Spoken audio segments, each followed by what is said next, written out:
Welcome back to the channel, everyone. Today we're going to be talking about how to wholesale a deal with literally no money. You don't have any money to market. You don't have even a dime to your name, but how can you do a deal still? Let's dive in and let's show you exactly how to do it.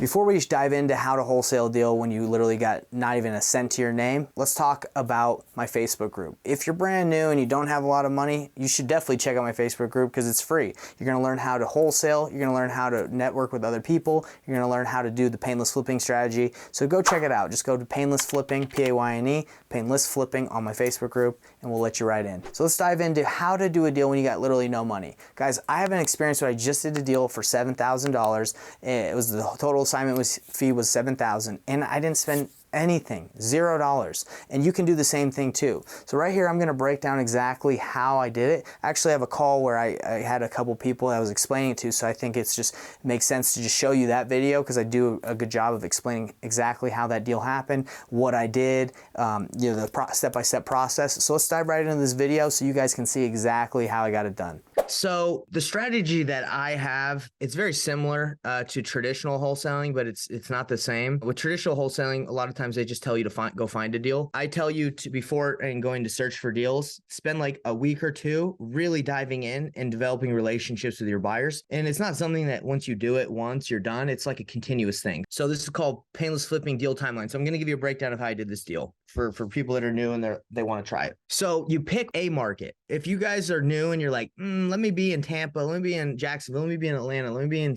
Dallas, I don't recommend that. You want to be in one location. Okay, especially when you start.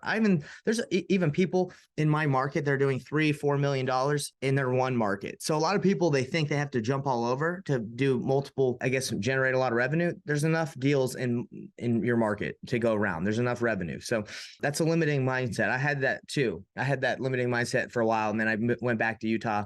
So anyway, I went nationwide and I was like, oh yeah, there's more deals here. Yes, of course, there's more deals, but there's more things you have to figure out. Pick one market. So once you pick your market, it's time to find some buyers. So how do you find buyers, guys?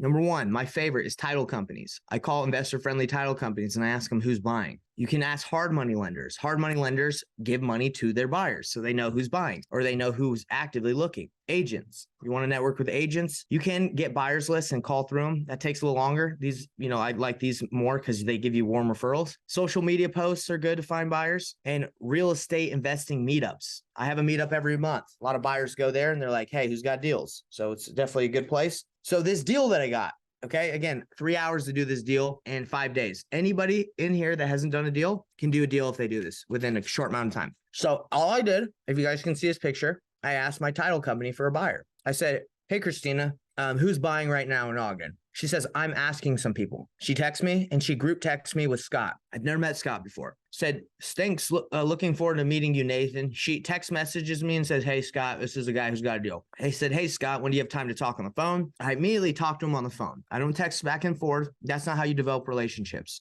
I don't know if any of you guys have developed like a great relationship only over texting that's long lasting. You need to get on the phone. Same thing like with dating a girl. You can text her all the time, but really when you meet in person or you get on the phone, that's when you really know if you're vibing. So anyway, I got his contact info. We started talking and then I started sending him deals. Okay. So that's how I got my buyer. So when I talked to Scott, what was my goal?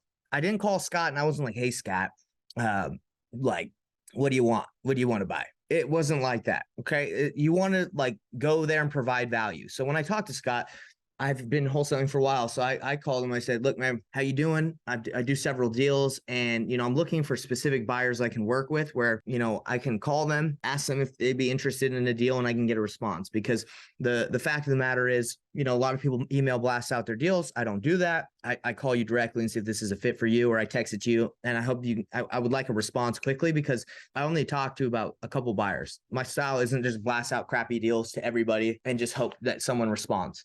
So I provide value by saying, hey, you're one of my go-to guys. Okay. Or I'd like you to be. You want to get specific on what they want. Be like, I also don't want to be sending you anything or calling you about anything that you don't want. Let's get specific on your criteria of what your buy box is, what you want, how many deals you can handle at a time, all that stuff. You want to get specific on what they're looking for. So it's not just like, hey, my name's Nathan. And he's like, yeah, just send me anything you get. That's not going to work. If a buyer's just like send you everything and you haven't developed like a good relationship, they'll probably never respond to you. So I get specific, and you can get buyers criteria also from agents too. Agents have buyers. Okay. So ask the right questions. Pretty simple. I mean, so search for deals. Now look, Brent teaches cold calling. Definitely cold calling works. I've gotten several deals from cold calling. But what I tell people to do is when you're very, very, very brand new, supplement this in. If you're going to cold call, great. But I also think you should do deals from these avenues because they're free. Okay. So you got deals from the MLS. That's from multiple listing service where agents have deals, wholesalers, Facebook groups. Okay. Henry, one of my students from Vietnam, who's got a really thick accent, he got a deal from a Facebook group. Okay. For free. Didn't spend any money. He just looked for deals. Online platforms. There's multiple online platforms right now that list deals. Marketplaces, pocket listings from agents. So this is how I got this deal. I got the email blast from from wholesalers and agents and all this stuff in my market. And then I look at those deals and say, hey, would any of my buyers be interested in that? Now, look, a lot of my buyers are on the list of all these guys, like even Blink Home Buyers. He was on their list, but they sent the deal out too high. I think a big problem with wholesalers, they don't know how to sell their deals. They spend all this time doing acquisitions and then they blast it out too high. People see it, they're not interested, they move on. So anyway, so 425 is what they sent it out for. I saw this and I said, I think Scott would be interested. He loves Murray. Okay. So I send this to Scott. I analyzed the deal and I didn't just send it to Scott without talking to the wholesaler. That's the thing.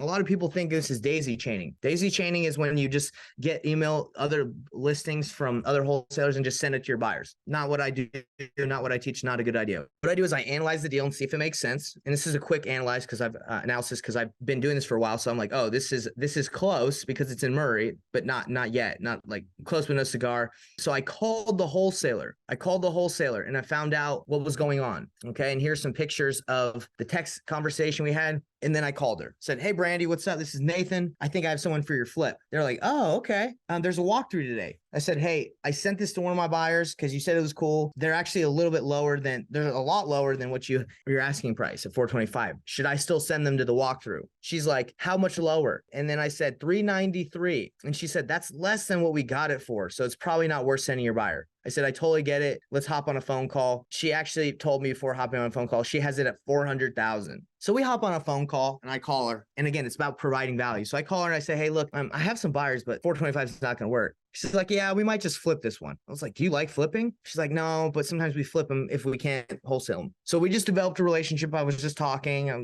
seeing how I could help. So a couple days later, she texts me and she says, hey, we don't really want to flip this thing. Can you see if any of your buyers would be interested? And I was like, well, I had the one at 383. I can try it again. Let me just text someone I think would be interested. So I text Scott. We're right here is bringing the deal to the buyer. Okay, I don't have a JV agreement. I haven't signed any paperwork. I haven't done anything. She just asked me to bring it to a buyer that I have a relationship with. Okay, so this is to catch you to this point is I saw a deal on I picked my market. I saw a deal that was for a free lead. And then I called the wholesaler and said, what's the situation? Again, you just don't send it out. You say, what's the situation? And I knew that they're probably gonna have a hard time selling it because they were overpriced, but it was close. And then I bring it to my buyer. Okay. So what happened, guys, is I wasn't trying to fluff it up and be like 410, 415, 420. I just said, look, dude, we have it 400,000. If you pay a little bit more, then I can get it done for you.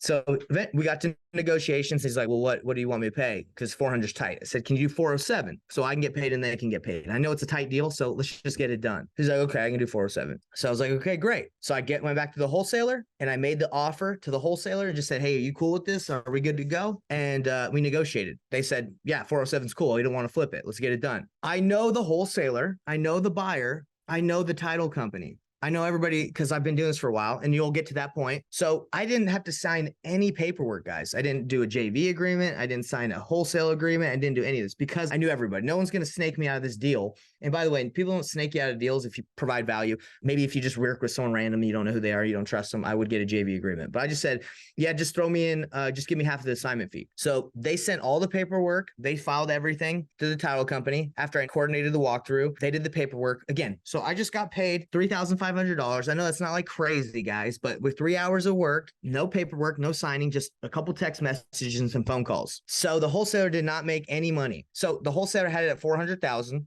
I gave it to my buyer at 407 and I said, let's split it. So both of us made $3,500. Okay. We split $7,000. Now, if that was like your whole business, you'd obviously have to do more volume for this to make sense. But for me, it's not bad because I didn't spend too much time. I run a coaching business. So most of my time, I'm going to be honest with you guys, is spent building that. It takes a lot of time to do that. So the deals that I do are like this, like where I don't have a lot of time, but I am getting more deeper into it where I'm like being able to delegate more time off of my coaching and doing this. Before I got into coaching, I was doing tons and tons of deals, but I wanted to build it up and help people learn the strategy. And this is what I do with real estate, just, on the side pretty much. And, 1 to 3 deals a month where I'm making anywhere from like $10,000, $20,000 a month, pure profit. Okay. There's no marketing spend here. So let me explain how I got paid. I connected the buyer to the wholesaler. They already knew each other. They were already on the list. The reason why they didn't work together is because they blast out their deals to hundreds of people, thousands of people on their list. And they just didn't think of this one guy that I thought of because I have a relationship with him. So they're like, oh,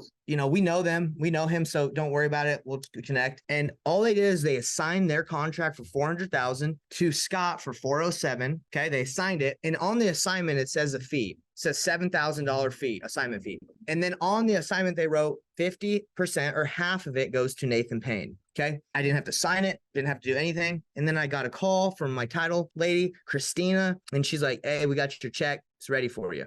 And guys, this strategy is truly, I'm telling you, it's painless. All right.